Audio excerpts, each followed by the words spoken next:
guys, Samantha from Jessima Tutorials here, and today our project will be seaside beads. Now this has been a recommended or a requested video for some time now, so I decided I'd show you guys how to make it. So we're going to start with the Mokume Gane, which is located at the bottom of the dagger beads. And for the Mokume Gane, you're going to need Primo Turquoise, Primo White, and Primo Ecru. Now these have both been rolled through on the thickest setting of my pasta machine, and I've used a square cutter to cut out equal sized squares. Now we want to have it so that it's ecru on top of white and turquoise on top of ecru, and that's how it's going to go, like that. Okay, now we're going to run this through our pasta machine on the thickest setting.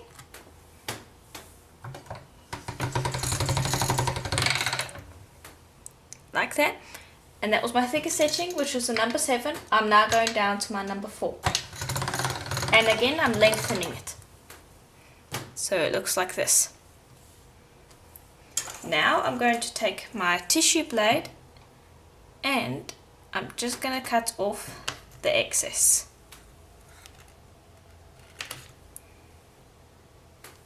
Okay, now we'll cut this in half and stack it on top of each other, and then we will run it through the pasta machine on the thickest setting again, and this time we'll be lengthening it just like the other times. And that's the thickest setting, so it looks like that at the moment. Now I'm going to go down to my number 5. Okay, now we will stack it and cut out our Mokume Gane. So I'll just stack this again.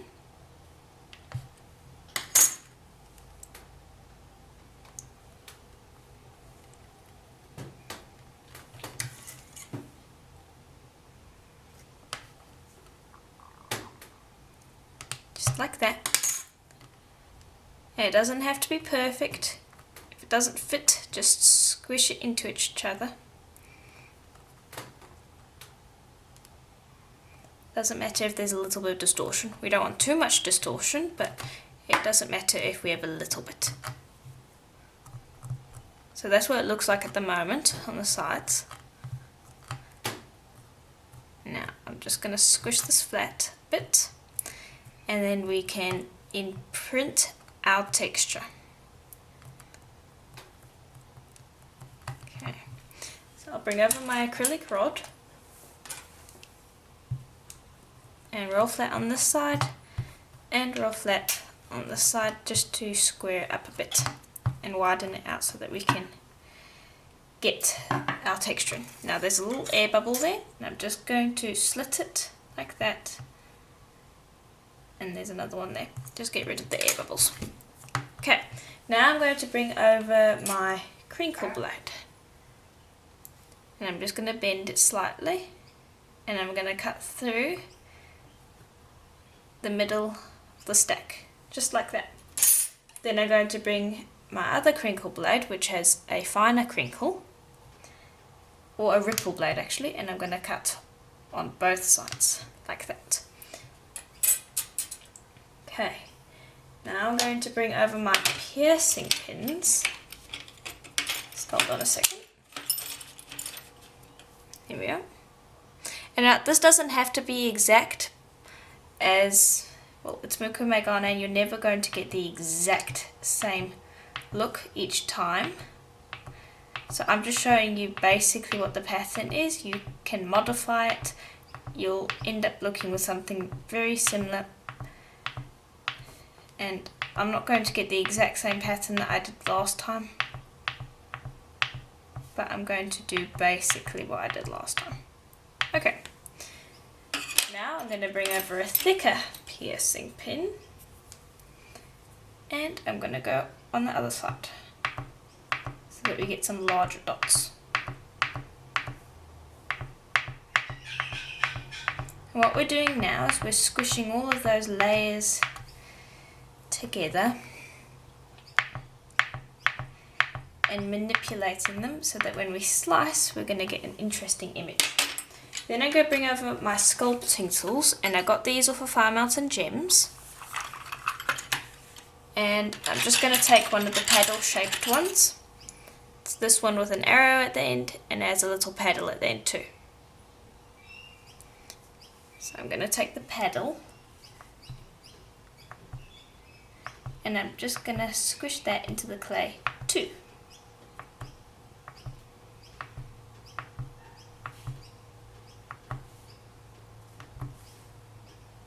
Okay, and that should be enough. We don't want this looking too busy. So now before you slice this, we want to close up these gaps. So we'll take it and condense it. And the way I do that is just squish the ends, rotate, squish those ends, flip, squish those ends, rotate, squish those ends. And basically just repeat until I feel that I've closed up all the holes. And I can take my acrylic rod or acrylic roller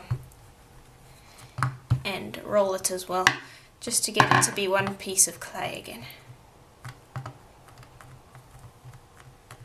Okay, so that should be fine. Now what I'm going to do is I am going to cut from the blue side down. Okay, so I'm just going to squish that up onto my tile so it's nice and flat, and then I'm going to take my tissue blade, and this is my firm one. Just before you use it, just make sure that you don't have any clay residue on it. Then I'm going to take it and I'm going to slice across the clay. Oops. Beginning slices can be a little hard. Okay, and it's the flip side that we want. So this is why I'm slicing it like this, because I'm going to be taking multiple slices out of it. This one's a bit more yellow. If you look at this side, it's a bit more blue.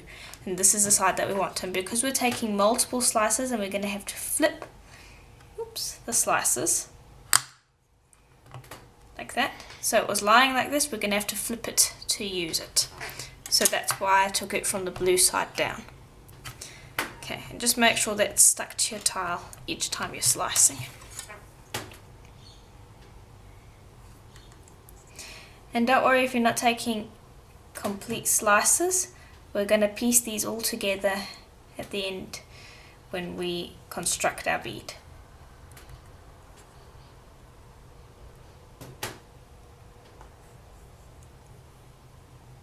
Okay, so I'm actually going to bring over my my flexible blade. Bring it over here so you can see. Okay. There we are, it's slicing better. Okay, so you'll continue doing this until you've gotten out as many slices as you can. The slices don't have to be thick. We're going to put these on top of a backing clay, so try and actually get as many slices as you can out of this block, because you don't want to really be wasting your nice clay. And then we can move on to making our canes. Okay, so now we are going to move on to the translucent coral cane at the top of the video. So what you're going to need for it is Primo translucent and Primo white. Now, we'll first start with the translucent.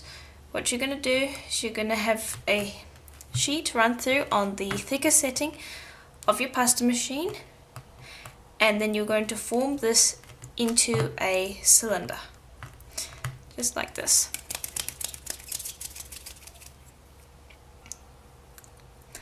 So that can take a little while, and then we're going to wrap this with the white. So we want a nice thick cylinder because we want the white veins in the coral cane to be quite thin.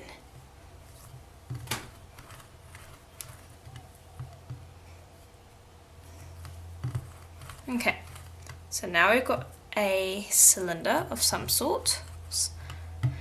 now we're going to take our white and we want to run, this has been run through on my thickest setting, we want to now run it through on our middle setting, which is a number 4 on my pasta machine. There we go. Okay, now I'm just going to take this and trim it up. Okay, and then I'll lay the cylinder on oops, I'll just bring this forward because you can't see that very well. There. Lay this on top, and then we'll cut this end nice and flush, and then we'll cut it on this end so that it fits the cylinder exactly. Okay, we'll bring this up, pat it down, and then we'll roll it up. Okay, and now you can see that we're going to have overlapping if we continue going. So now we'll just roll against it, and this will create a mark for me to know exactly where I need to cut.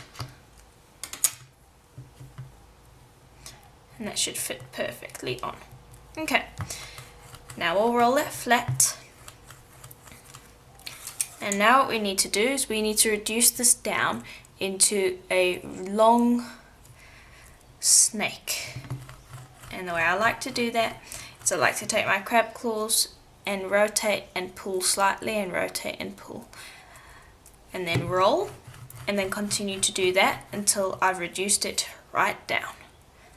Okay, so I've finished reducing our snake, and you can see that some of the ends got a bit distorted, so we'll just trim off those ends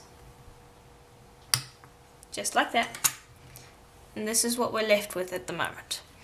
Now we can't really use this at the moment yet, we need to flatten it out, so we're going to take it over to the pasta machine eventually, but first you want to flatten it out with your fingers first, and this will provide control when you are putting it through the pasta machine, and it also will provide less distortion. So I'll go up or down the entire length of our sausage and flatten it out, and then we can go over to the pasta machine and flatten it out even more. Okay, so now that I've flattened it out, we can bring it over to the pasta machine and flatten it out even more. So we're going to be doing it lengthwise. I'm going to take it over to the pasta machine and do this on the thickest setting.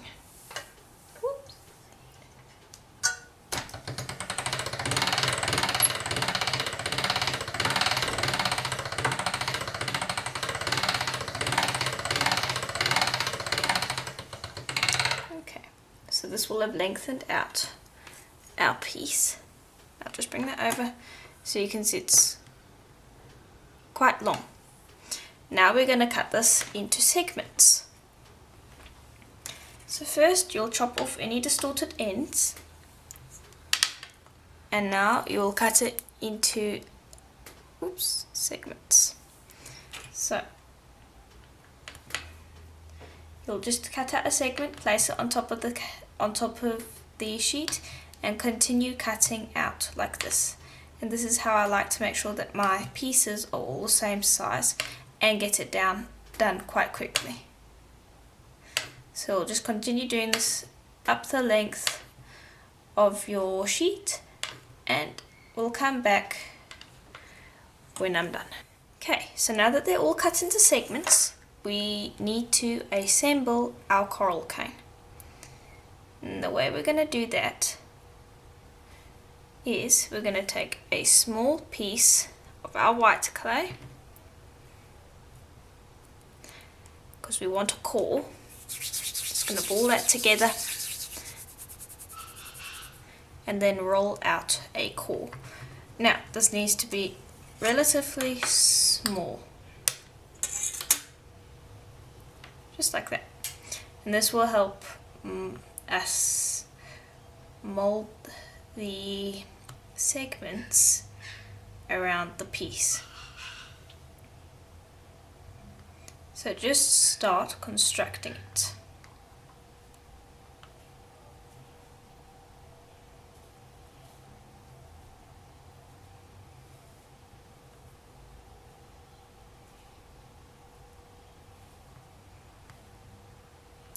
And this can take a little while, as it can be a little frustrating. And I suggest doing it in small groups.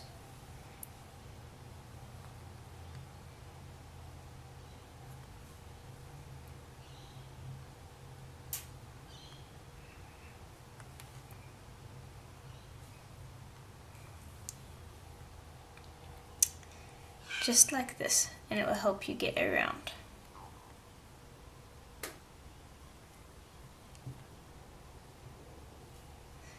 And you don't even have to press them together all that hard. You just need to start getting it into a somewhat round shape. So it's actually better if these aren't stuck together. It means that you can maneuver them around as you need.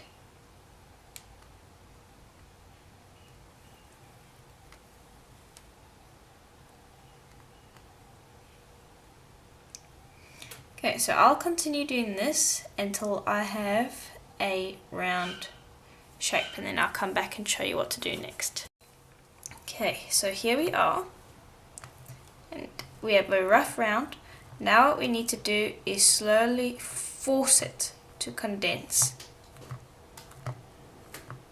What you'll do is you'll just go around the cane and flip it sometimes as well. And begin to force these pieces inward. And once you reach a certain stage, we can pop our core in as well. So I'll just pop that in there, like that. And just make sure that it's lying properly inside. Just like that. So that it's pressed inside like that. And then continue to force your cane inwards.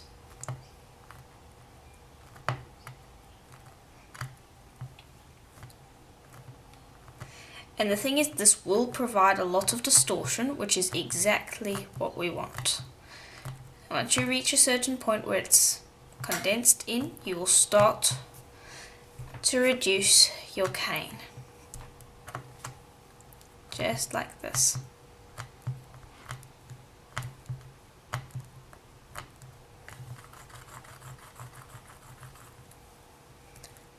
Okay, so that was pretty easy, and that's basically our coral cane. So I'll cut it in a second to show you what it looks like. And then we can move on to our rose cane. Cut that in, cut that in. And that is what it looks like at the moment. Just like that. So now we're going to move on to our rose cane. Okay, so next we are going to move on to the rose cane. So just like the other one, you're going to have translucent and white, except that this time it's Prima white and it's white translucent Prima. The other one was just translucent Prima, this is white translucent Prima. And the reason for that is because with the coral cane, when we bake it, we want it to have a slight yellow tint. And that is what the Prima translucent is going to give us. But with the rose cane, we want a more clear colour, so we're going with the white translucent. And now you'll just want to reduce this down so that we can cut out some segments to make our rose cane. So I'll just do that quickly. Okay, so now that's reduced down, we'll just chop off the distorted ends, and now we can start to use it. Now we need to cut this into 13 pieces.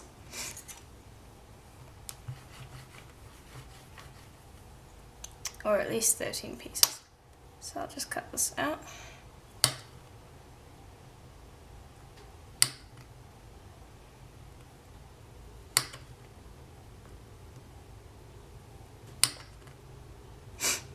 And now some of them we want bigger than others. Okay. So we have 8 pieces there. So we need 4 of the larger ones for the outside of our cane. Okay, so that's 4. Now we need 13. Okay, there we go. Now we'll mold the inside of the cane first. So first you're going to want to pinch each of the sides. And the translucent's a lot harder than the other Primo colours, so it can be a little challenging.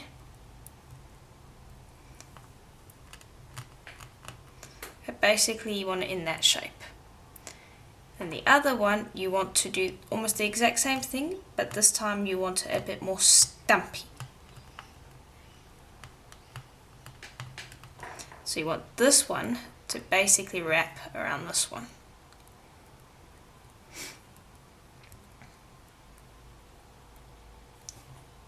There. And this will form the center of the rose. Okay, just going to chop off the little distorted ends. There, so it's like that at the moment. Okay, then we're going to take these ones, and these ones we also need to thin out. Or we need to stretch them out. Just like the other ones, and make them nice and long. And with pointed ends. And then we'll wrap this around.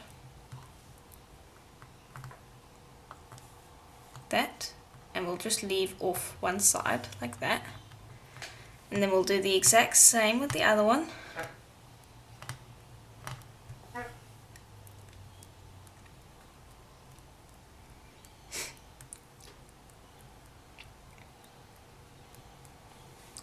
This one goes under this one. We'll leave this one open as well.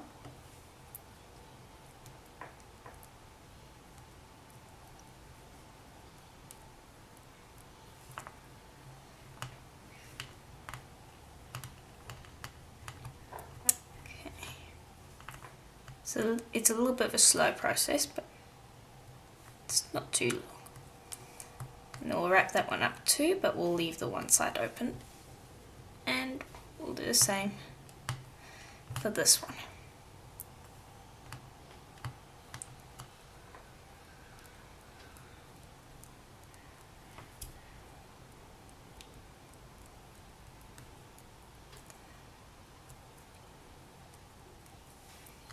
Okay.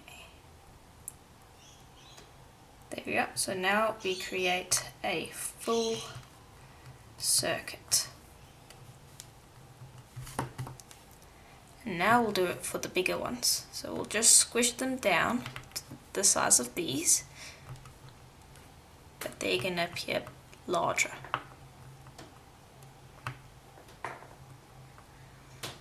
Okay, and then we'll flatten these ones out as well.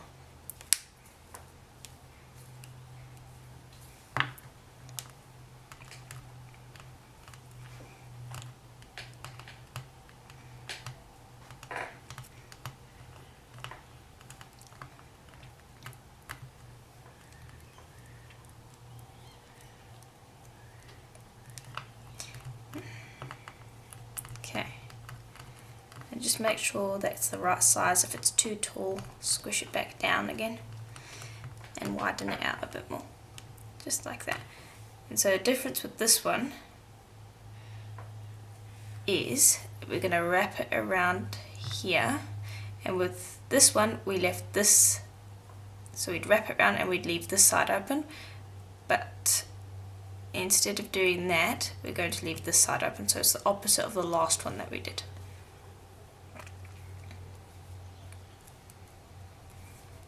And I'll carry on doing this with the other 3, and I'll come back when I've completed the full circuit.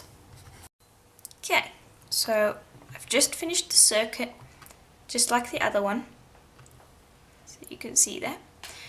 Now what we want to do is we want to go and take a piercing pin, and I get mine off of Fire Mountain Gems, and we want to score lines along the top of our rose cane petals,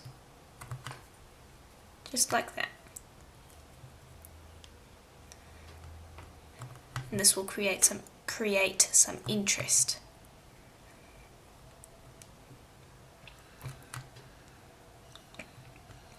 Okay, and then we'll just fill those up with translucent sausages. So I'll bring over some translucent, and this is the white translucent, and just warming it up. Okay, and then we'll just roll that into a sausage.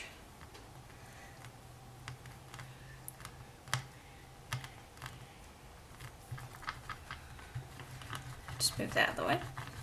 Okay, and now we need quite a thin sausage. Oops, got some air bubbles in it.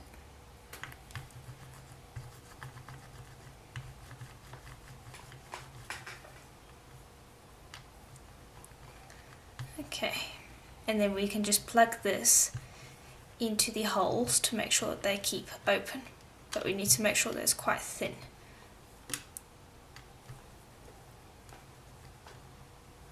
Okay, so we'll just open up that hole, put our translucent in, break it off, plug open that hole, and repeat the entire way around the rose cane until you have finished popping in your holes. And this will keep them open while you're reducing, because if you were to reduce and not put in this translucent, you would lose your holes. Okay, so we're almost done. I'll just finish up putting these in.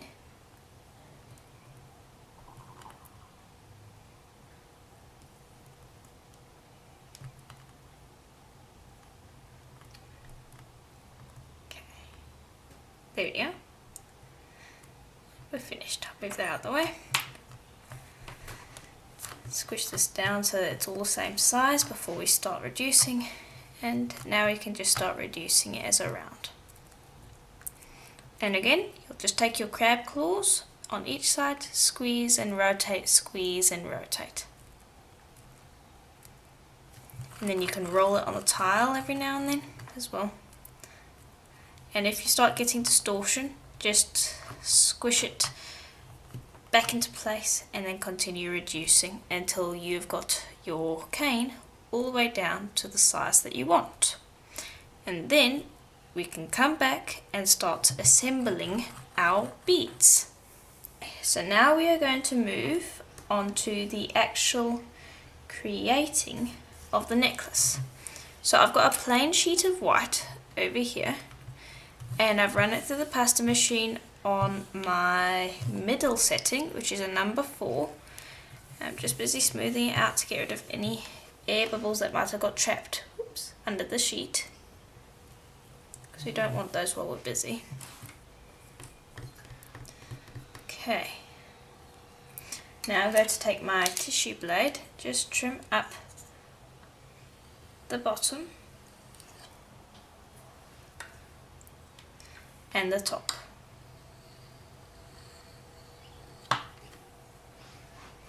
And we can do the edges as well. Okay. Now what we're going to do is we're going to layer on our coral canes first. So here are the 2 coral canes, and I've made a larger one using the exact same technique so that I have 2 sizes to put onto our sheet. So I'll just move the sheet up a little bit so you can still see it, but so that it's not in the way when we're cutting our coral canes. And now I'm going to take my thin tissue blade and I'm going to take thin slices of the coral cane. And the reason I'm using the flexible tissue blade is because since it's thinner than the firm tissue blade, it takes neater and cleaner slices.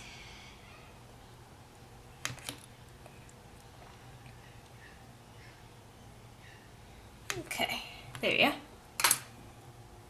So that's just a few, and then I like to just place them down in different places. And now when we're doing this, you need to make sure that your background that you're putting your translucent canes isn't too dark. So if you wanted a more beige look, like the one I've got photos requested on, you could maybe use a slightly brown white, but I want a nice white look this time. So I'm using a white background. But if you were to use something like black, you'd find that your coral canes would discolor. And I'm not saying that that's wrong, I'm just saying that you're going to encounter a completely different look if you were to use a dark background on the translucent canes. Because the translucent canes are, of course, they will go translucent after you've baked them, and so you need to make sure that you know what background you're using, because the canes will get affected by it. So you'll just layer the canes on top of each other, just like this. Get some overlapping, get some interesting things going. Maybe cut some of the larger ones as well. And you'll do this up the entire length of your sheet. And now my sheet's quite large because I need to cut out quite a few beads from it. But if you were making one single bead, then you'd want to, you wouldn't need such a large sheet. But anyway, I'll carry on up and we'll come back when we're ready to apply the Mokume Gane. Okay, so as you can see, I've got the coral canes all laid out, but they're not flat. So we need to take our acrylic roller and go over them and roll them flat. And we'll go from one direction first, and then we'll go from the other direction as well. Don't worry too much about getting them perfectly flat yet, as we're going to run this sheet through the pasta machine later on, but you do want them at least somewhat flat. It doesn't matter if there's little gaps left, but you do want it flat, so that you can run your hand over without picking the pieces up. Okay, that's what it's going to look like. Now we can bring over our Mokume Gane pieces. And just like the coral canes, we're just going to lay those ones over randomly.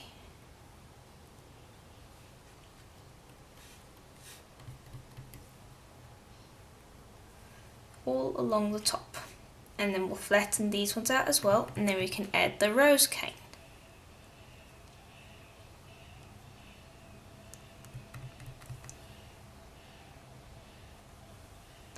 And this is how I typically like to do my sheets. Sometimes I do them a little differently, but this is generally how I like to do it.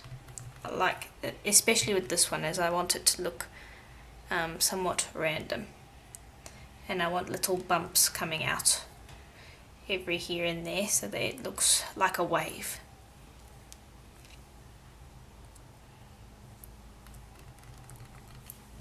Okay, so I'm applying them all along the top first, and then if I've got any leftovers left, I'll go back along the bottom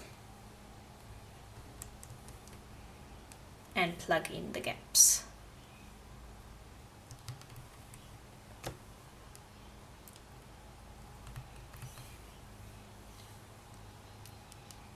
Okay, so I'll come back when I've finished this up.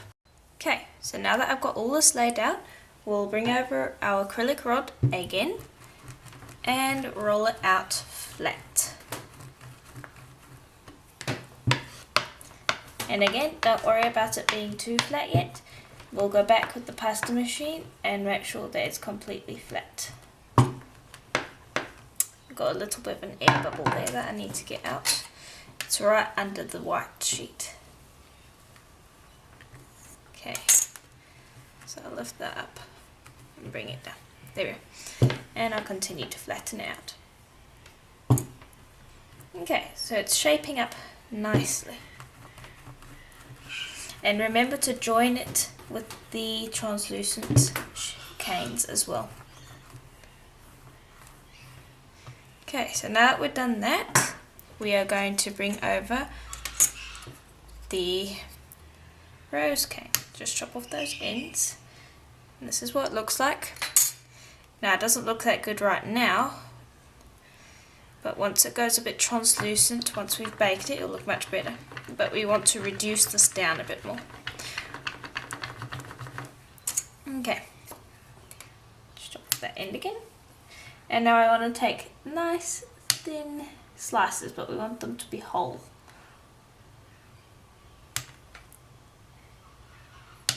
And then we'll lay that across the gap between the Mokume Gane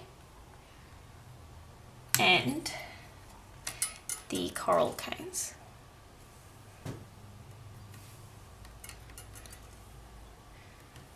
Just like that.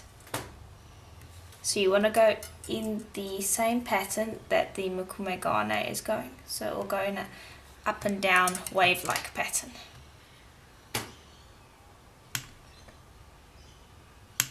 Okay, so I'll carry on doing this until I have completed the entire sheet. Okay, so I've put the rose canes all along the sheet. Now I'm going to bring my acrylic roller over again and again flatten it out, and then we can bring it over to a pasta machine and give it a proper flatten. Okay, so that's pretty good. Now just move that to the side. Now bring over my firm tissue blade and shimmy this up just like that. Yeah, and so it looks like this at the moment. Now I'm going to bring it over to the pasta machine and I'm going to be running it through lengthwise. And I'm going to be putting it on my thickest setting.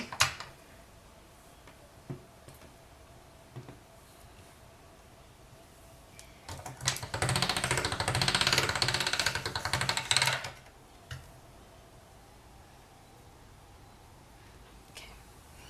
That's what it looks like at the moment. I'm going to take it down two more settings to my number 5, and I'm going to run it through again as we want this flat.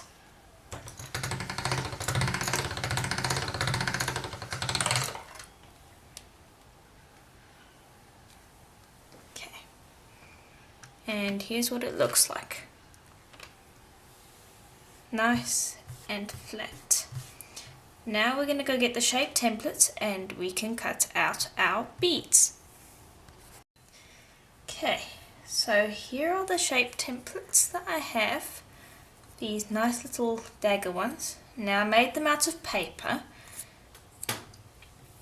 and what I'll do so that you can use the same shape templates is I will take a picture of them and pop them into a picture and then post that picture onto wherever you're watching this, whether it be on Patreon or my website, and then you can upload that picture onto your computer, then put it in a Word document, and then you print it, and then you have to cut out these shapes. So that's the easiest way to get these shapes.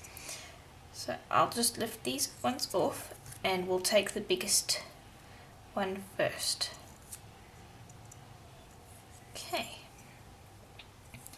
so I like to start right in the middle. There we go. And then when you're cutting it, especially with the paper, what's nice is you can actually stick it down onto your clay. Then you'll bring over your X-Acto knife, or just a craft knife, and you'll very carefully trim around your paper template. And when you're doing this, try to make sure that your knife is straight while you're cutting it. You can sometimes accidentally cut at an angle and that can cause problems later on. So while you're doing this, take extra take extra precautions to make sure that you're cutting with your blade facing down. And also make sure that it's up against the paper template, because sometimes you can accidentally stray off of the template.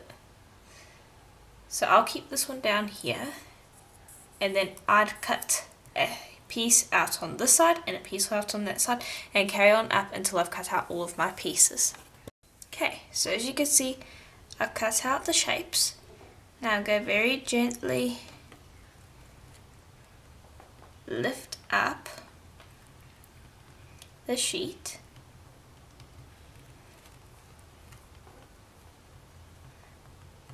to expose the beads.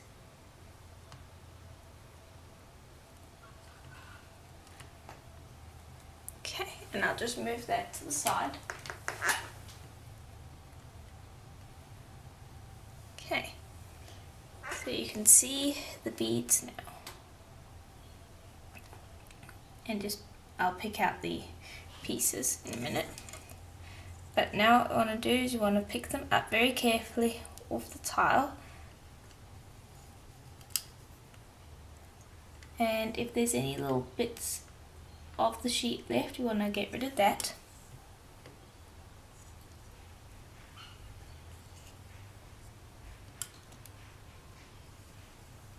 So basically this is so that we can go and check that we've got all the bits of the sheet out.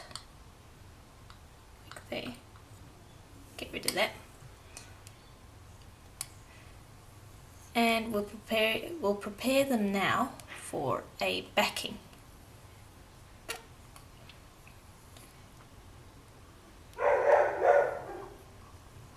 Okay. So there's all the pieces. I'm going to go get a white sheet so that we can bulk these up and then put them on a backing. Okay, so I got the sheet done. Here's the sheet, and this was run through on my thickest setting, and it's just plain white. And we're going to take our pieces, smooth them onto this backing.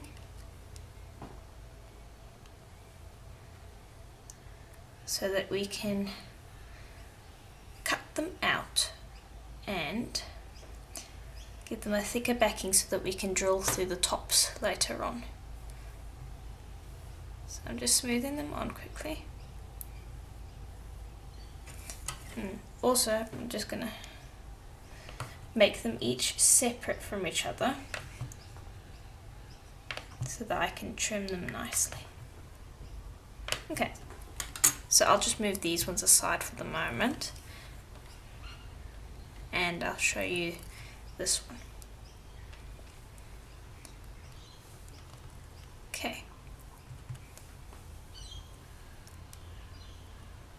Move those out of the way. Here we are.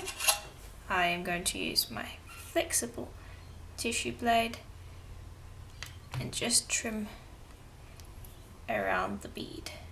Excuse me if my head gets in there a little bit, as I need to see what I'm doing. Lift that up and show you what it looks like. So that's what it looks like on each end. Now don't worry if there's some lines like this. That will get fixed later on when I show you a quick technique to getting rid of those lines. Just make sure that you did trim it up right. Okay.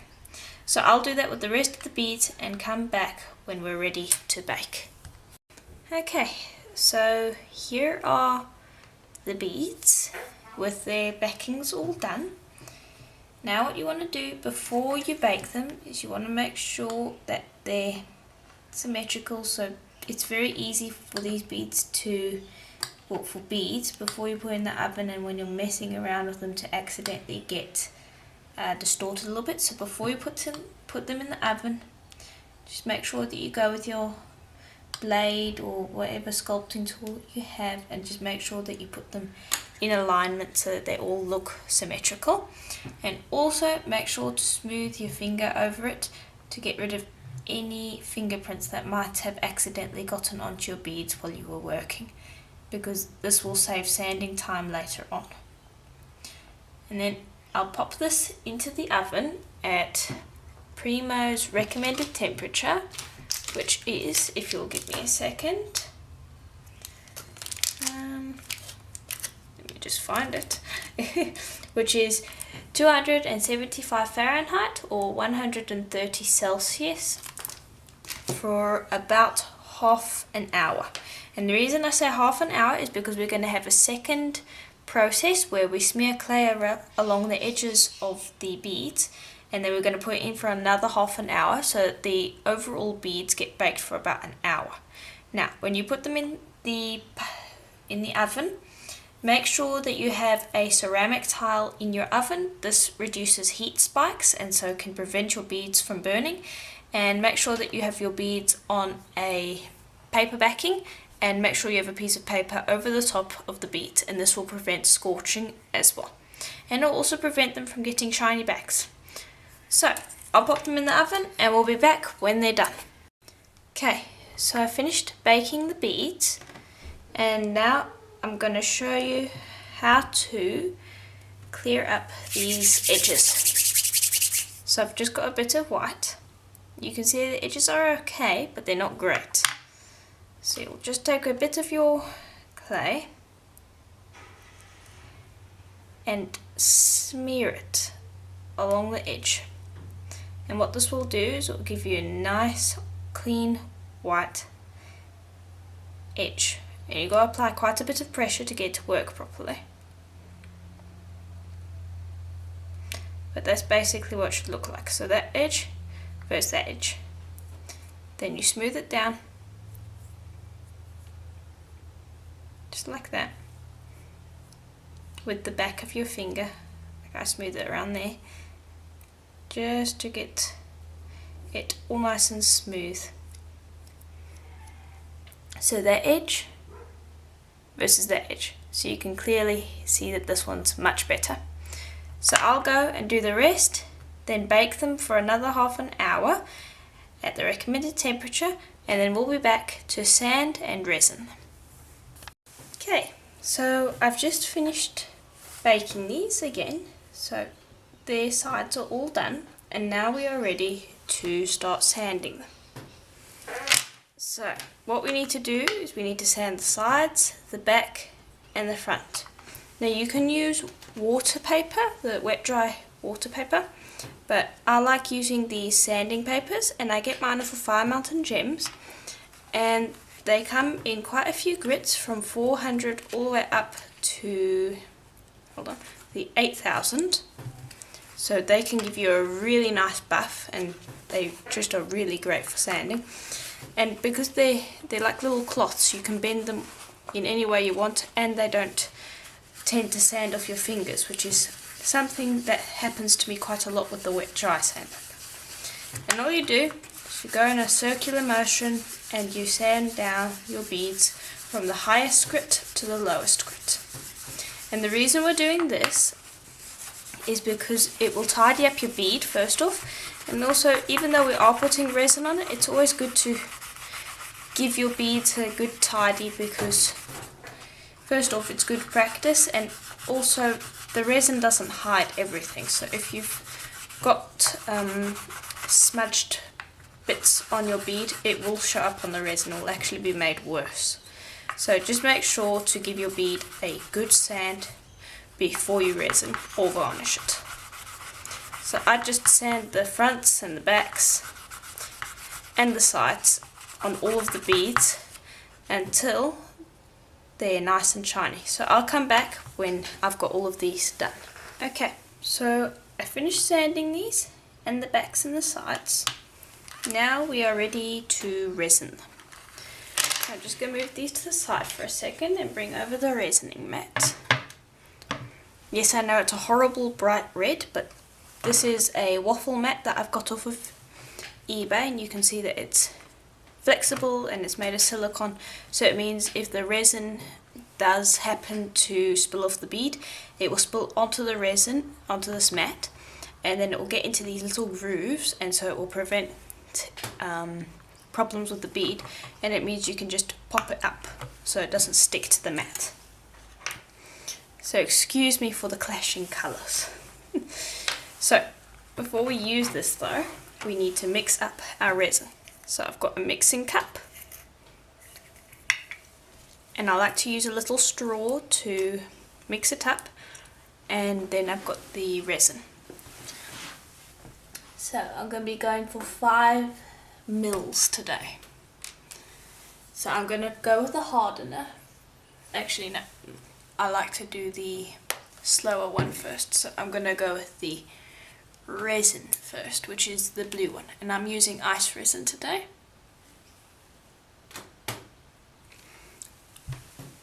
And all you do is you'll take a little while to pour it into the cup, and I know that you can't see anything, so I'll proceed to fill up this cup and get it to the right mark, and then I'll come and show you how to mix it up.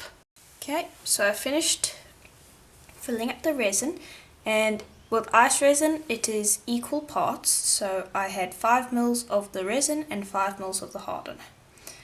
Now I'm going to take my straw and gently mix it together, and when you're mixing you want to try and prevent air bubbles, so I like to keep the mixing stick on the bottom of the cup and not lift it off unless I need to scrape it off, and this will help prevent air bubbles.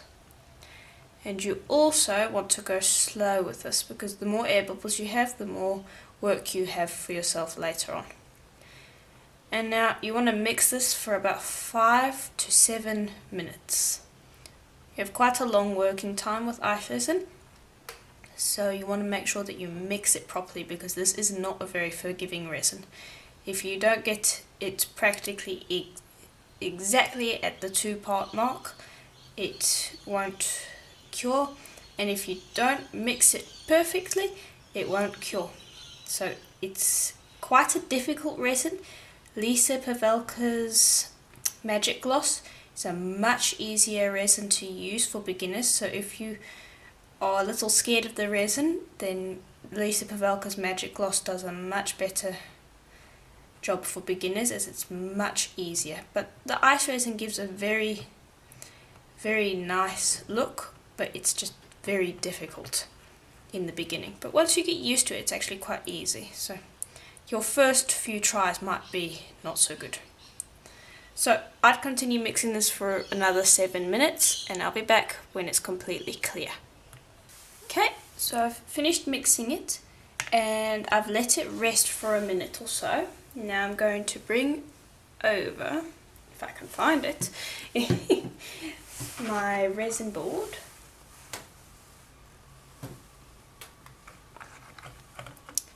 Okay, and this is what we'll be using.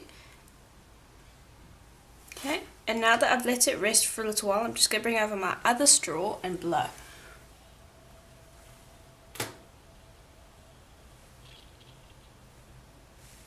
Okay, and what that does is, because a lot of the little bubbles have risen to the surface while I let it wait, it will get rid of some of the bubbles. Okay, so I like to work from the top of my board down to the bottom, and this prevents my hand accidentally dipping into things. And the trick with resin is to start with less than you think you need, and then slowly add to it.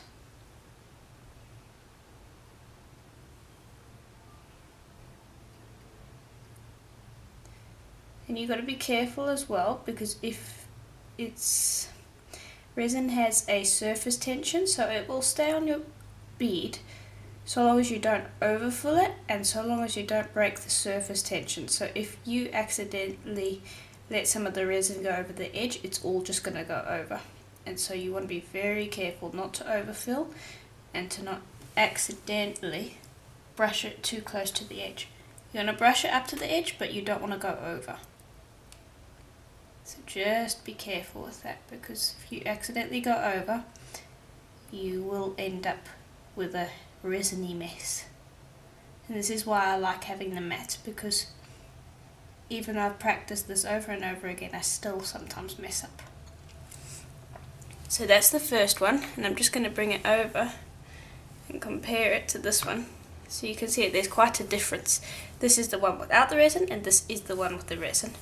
So you can see that the resin really does add quite a glossy and professional finish to it. So I'll fill up the rest and then I'll come back and show you what I do to get rid of the bubbles. Okay, so I finished covering all of the beads. Now what we need to do is get rid of any air bubbles that we might have. So all you do is you take a straw like this,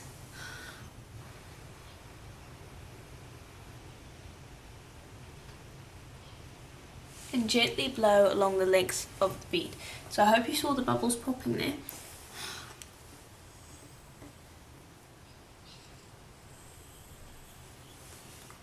So you can see that the bubbles pop very easily, and you want to get this after you've covered all of your beads because it will have allowed your beads to rest for a little while, and so the bubbles will have floated to the surface. And if you still have bubbles on your beads, just let them rest for another 2 minutes or so and then come back and blow again, and you should be able to get rid of all the bubbles like that. So I'll be back when these are cured in about 24 hours.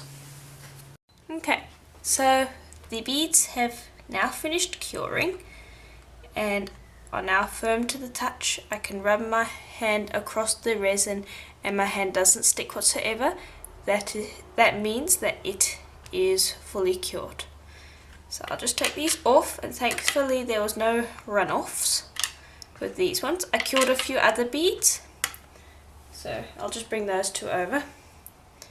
Cured these ones and I'll show them in a different tutorial someday, but this is what happens if your bead happens to have runoffs. You get the resin pooling in the hollows, and so that's why I like to use a silicone mat, because if there is any pooling, it doesn't get stuck to the back of the bead.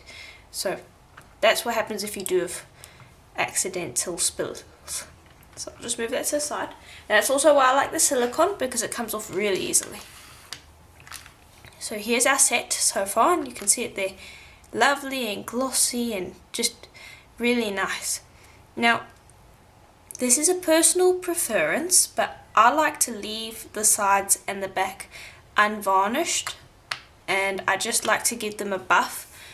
And the reason for that is because I find that sometimes varnishes can react if they're against your skin, and so leaving it unvarnished is a lot less risky than if you did varnish it, and I find that the benefits far outweigh the disadvantages. So I like to leave my backs unvarnished, but you can varnish them. If you were to varnish them, Varathane would work pretty well, or Renaissance wax would also work, but there's always an element of risk to the process. So now what we need to do is drill our holes. And so first, before you drill your holes, you want to decide whether you want it Mokume Gane side up or coral side up. I want it coral side up at the moment. So you're going to take a hand drill. You can use a motorized drill, but I like the hand drills because, well, they're safer and easier to use. And this is one that I have, and you can change your drill bits. So I'm just going to show you. It comes with these little black bits that have different sized holes, and they come with a whole lot of drill bits, and you just slide it in and it comes out like that. See? So if any of you want to purchase one of these and want to know where to get it, just let me know and I'll tell you where I got it from. But all you do really, well, just before I show you, I want to show you another one. You also can get a easier one to use, and this one is more automatic. You don't have to hand twist it, you can just push on the back and it will turn the drill for you. And this one's a step up from this one. It's a little more expensive, but it's basically the same except that you don't have to turn it. But I'll show you the one where you have to turn it. So what I like to do is I position my drill where I want my hole, and then I slowly start turning into the bead. And our polymer clay is really soft, so this is very easy. I'm not putting a lot of pressure, and I'll make a guide hole like that. Now it doesn't look very nice at the moment, but I'm going to go on the other side and I'm going to make a second guide hole so that this makes sure that I drill in the right spot. So I like to go back and forth between each guide hole and make sure that I'm drilling straight. And this is especially helpful for the beads where you're making a longer drill hole. This one I'm making a fairly short drill, so there's not much length to this, so you can get through pretty quickly. But with the beads where you're doing a bit of a longer hole, so this one I did right up here, so it was very short, but if you were to do one up here it would be quite long. So that's just something that helps if you're making a longer drill. But that's basically how I like to drill my holes. You can do it before baking, but I find that this gives a much more professional look, as you can see that it's nice and round and it doesn't distort the bead in the least. So I'm going to drill all of my beads and then we can come back and start stringing. Okay, so I've just finished all the drilling. Now we are ready to start stringing. So as you can see, I've lined up the beads so that you can see the beads fit together, so you can see the wave-like pattern through it. And that is what I was trying to go for when I was cutting it out of the sheet. So I've kept it so the patterns all match up. Now I'm going to be stringing it on some Acuflex, and I include this in the materials list below. It's a 16-inch, about a 16-inch strand, and I'm going to go, and I'm going to get my clasp. I'm just using a hook clasp. I'm going to need 2 jump rings, 2 crimps, and 2 charlotte crimps.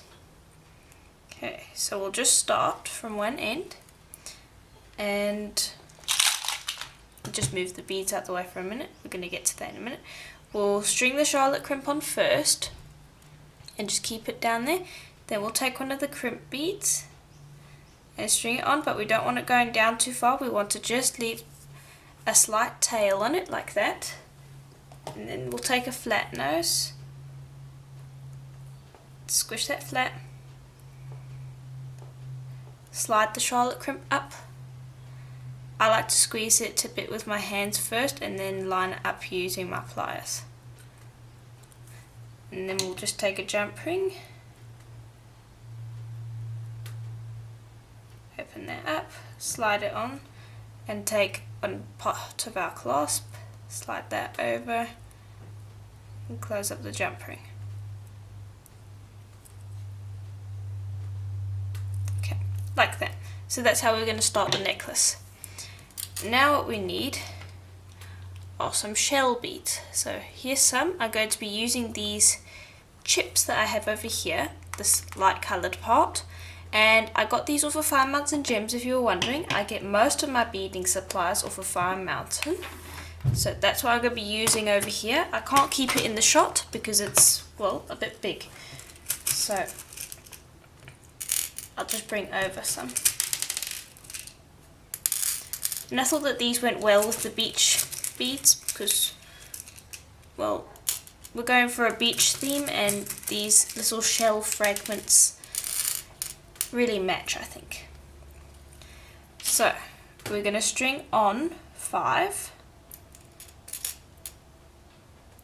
and we want to try and keep them around the same size so that they fit into each other nicely, like that. And you want to try and keep it so that you get the same sized length of shells each time around. So you don't have to have the same number, but you want to get about, so between each of the beads you want to get about that length of shell. So even if you have to put on 6, 7 or 10, you want to get the same length each time. Then we'll string on our first bead. We've got to remember to string it on the right way so that we keep that pattern. Just like that, and then we'll string on some more shell beads. And this time we'll string on a few and then go back and check that it's the same, the width, the length of the shell beads to the last lot of shell beads I had is about the same length. So I'll just bring those up and eyeball them, and I think those are about the same size. So this one has about 5 and this one has about 4, so it doesn't matter how many you string on, it matters on how equal they look.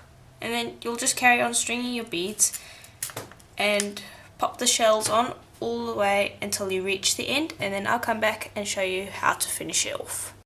Okay, so I've just finished stringing the necklace, and now what we're going to do is we're just going to finish it off the exact same way we started. String on the charlotte crimp, then string on the real crimp, but don't let it go down too far. Just let it have its light tail. Squeeze that shut, bring up the charlotte crimp, squeeze that shut. Take our jump ring, open it up, string that on, grab the last piece of our clasp, close it up, and there we are, we're done.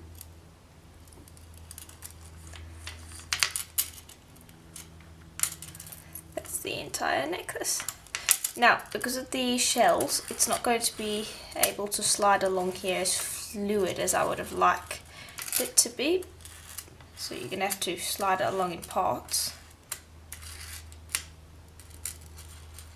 There we are. Now I'll just bring that around for you to see.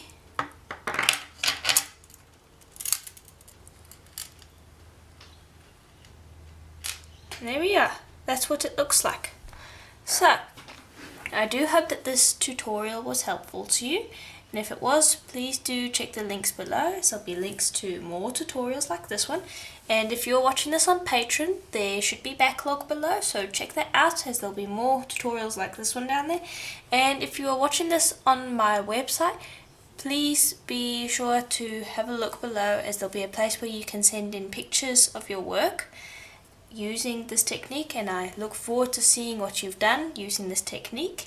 And as always, I hope to see you in the next video. Bye for now.